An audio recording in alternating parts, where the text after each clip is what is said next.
डालते हैं कि कन्याएं ना मिले तो उन्हें गाय को करा देना चाहिए। अरे गाय पूजन अलग है, गाय हमारे लिए पूजनी है, लेकिन ऐसा नहीं कि कन्या पूजन के बदले हम गाय को पूजन कर दें, ऐसा नहीं होता ना।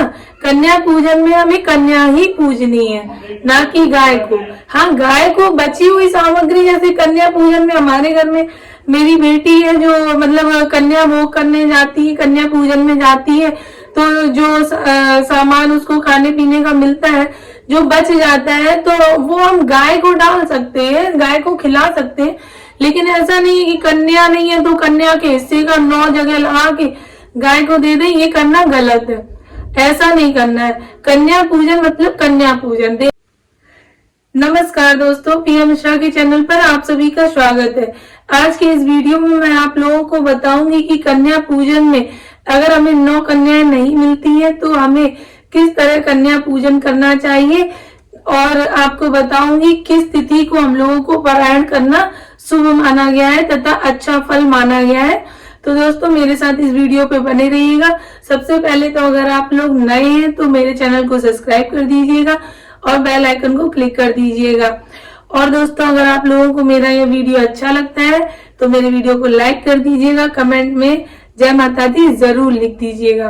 तो दोस्तों शुरू करते हैं। आप लोगों को बता दें कि आजकल के जमाने में लोग आपस में रिश्ते थोड़े कम बनने लगे हैं, पड़ोसी से व्यवहार कम हो गया है, तो आपस में या अगल बगल कोई किसी के यहाँ अपने बच्चे नहीं भेजना पसंद करता है। तो दोस्तों हम लोगों को ऐसे में नवरात्रि में 9 कन्याओं की जरूरत होती है पूजन करने के लिए। अगर हमें वो ना मिले तो हमें क्या करना चाहिए? अगर हमें 9 कन्याएं नहीं मिलती है, वैसे तो कन्या पूजन में विधान है कि प्रतिदिन हमें एक कन्या का पूजन करना चाहिए।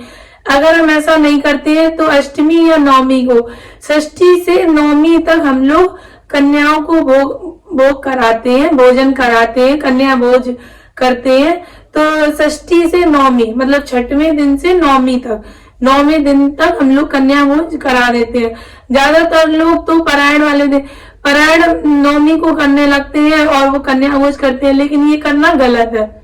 वैसे कन्या भोज हम लोगों को 6वें दिन से 9वें दिन के बीच में कर लेना चाहिए। तो अगर हम लोगों को 9 कन्याएं नहीं मिलती है तो हमें क्या करना है? अगर हमें 9 कन्याएं नहीं मिलती है तो प्रतिदिन हम लोग एक कन्या बुला के उसको भोग करा सकते हैं, मतलब भोजन करा सकते हैं, अगर उसका पूजन कर सकते हैं। 9 कन्याओं का मतलब होता है 9 देवियों की पूजा करना। इसी तरीके से तो हम लोग पूजा करते हैं ना, 9 देवियों का पूजन करते हैं। तो 9 देवियां प्रतिदिन एक दो देवी का स्वरूप मान के हमें प्रतिदिन एक कन्या का पूजन करना चाहिए। अगर हम लोग ऐसा नहीं कर सकते हैं तो हम लोग किसी भी एक दिन षष्ठी, सप्तमी, अष्टमी, नवमी को किसी भी एक दिन 9 कन्याओं को बुला के अपने घर में पूजन करना चाहिए, बहुत ही शुभ माना जाता है। अगर हमको 9 कन्याएं नहीं मिल रही है तो हम लोगों को क्या करना है कि अगर जैसे 2, 3, 4 जितनी भी कन्याएं मिल रही हैं उन्हीं को हम लोग दोहरा दें। दोहरा के मतलब जैसे 4 कन्या है तो 4 को फिर दोबारा कर दिया, एक कन्या को 3 बार, मतलब वही सामग्री भोजन, मतलब जैसे हम लोग दही जलेबी खीर पूड़ी जो खिला रहे हैं तो उसको 2-3 बार मतलब मान के। दक्षिणा आप उसी हिसाब से देंगे, जैसे आपने दोहराया है तो 9 कन्याओं के बराबर उन्हीं 4 कन्याओं को दे दें। एक तो आप ये कर सकते हैं उपाय। दूसरा उपाय यह है कि आप 9 जगह मतलब उनकी सामग्री लगा के मंदिर में जाके, मंदिर में कन्याएं मिल जाती हैं किसी भी मंदिर में, माता के मंदिर में, तो वहां जाके आप कन्याओं को वितरण कर सकते हैं। दूसरा ये हुआ। तीसरा ये हुआ कि आप 9 जगह सामग्री लगा के 9 जगह घर घर जाके जिसके यहाँ कन्या हो आप घर जा सकते हैं उनके, और घर जाके उनको दे सकते हैं देवी का पूजन। अगर हम ऐसा क्या आपको 9 कन्याएं नहीं मिलेगी, आप ही सोचिए, आप कहीं भी जाइए, आप मान लो आपको क्या करना है। अगर आप कुछ भी नहीं कर सकते हैं तो कन्या पूजन का आप सीधे पैसे दान कर दीजिए। आप भोजन ना कराइए, ना दक्षिणा दीजिए, ना फल दीजिए, कुछ नहीं। अपनी माता रानी चढ़ाइए, मंदिर में चढ़ा के आ जाइए, वो भी माता रानी मान्य करती है। बाकी 9 कन्याओं के लिए बराबर आपकी जितनी श्रद्धा हो, 10 रुपए, 20 रुपए, 50 रुपए, 100 रुपए 9 कन्याओं के लिए निकाल लीजिए और 9 कन्याओं को घर घर जाके आपके जान परिचय में रिश्तेदारी में इतनी कन्याएं, तो 9 कन्याएं तो आसानी से मिल ही जाएंगी ना। तो आप घर जाके, ये नहीं कि आप 9वीं वाले दिन आप उनके नाम का निकाल के रख दीजिए, आप फिर किसी दिन दे आइए जाके, ठीक है ना दोस्तों। आप लोगों को समझ में आ रहा है। आप उन लोगों के, आपको कुछ भी नहीं करना है, आप लोगों को दक्षिणा निकाल के और रख देनी है। वैसे भी 9वें दिन जो हम भोग लगाते खीर पूड़ी का लगाते हैं, सिद्धरात्रि माता का भोग खीर पूड़ी का लगाया जाता है। हलवा चना, खीर पूड़ी, दही जलेबी, यही भोग लगाया जाता है। तो उस दिन माता को हम अपना ये सब भोग लगा के और हम लोग ग्रहण कर सकते हैं। और कन्याओं के लिए हम लोग सीधे पैसे का दान उनके घर जाके कर रहे हैं, ठीक है दोस्तों। ये सही रहेगा ना, अगर आपको कन्याएं नहीं मिलती हैं।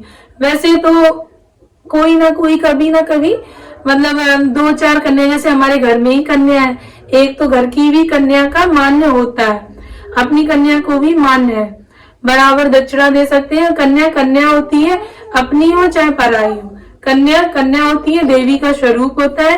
तो कन्या पूजन में हम उसको ले सकते हैं, ठीक है दोस्तों। और आप लोगों को बता दें पारायण हमें किस दिन करना है। पारायण हमें 9वीं, कुछ लोग 9वीं कर देते हैं पारायण, हवन करने के बाद पारायण करते हैं, लेकिन हमें ऐसा नहीं करना है। 9 रात्रि का वर्णन है, 9 दिन का नहीं। तो हमें 9 रात्रि पूरी करके ही पारायण करना चाहिए। मतलब हमें 9 रात्रि पूरी, मतलब 9 दिन पूरे करने, माता सिद्धरात्रि की रात्रि पूरी करनी है, 10वीं को पारायण करना चाहिए, यही शुभ फलदायी है। एक दिन में कुछ नहीं बनता बिगड़ता है, हम लोग गलती कर देते हैं, तो हम लोग 10वीं को ही पारायण करें। ये बात आप लोग ध्यान रखें कि 9 रात्रि का वर्णन है, 9 दिन का नहीं, 9 रात्रि बोला गया, नवरात्रि। तो हम लोग 10वीं को ही पारायण करें दोस्तों। आप लोगों को ये बात समझ में आ गई? आशा करती हूँ आप लोगों को मेरी ये जानकारी अच्छी लगी होगी। अगर आप लोगों को मेरी ये जानकारी अच्छी लगी है तो कमेंट में जय माता दी जरूर लिख दीजिएगा और लाइक जरूर कर दीजिएगा। लाइक करने से हम लोगों को प्रोत्साहन मिलता है, थोड़ा अच्छा लगता है। मैं इतनी मेहनत करके आप लोगों के लिए वीडियो बनाती हूँ और आप लोग लाइक भी नहीं करते तो अच्छा नहीं लगता है ना। तो आप लोग लाइक जरूर कर दीजिएगा। तो दोस्तों धन्यवाद, फिर मिलते हैं। जय माता।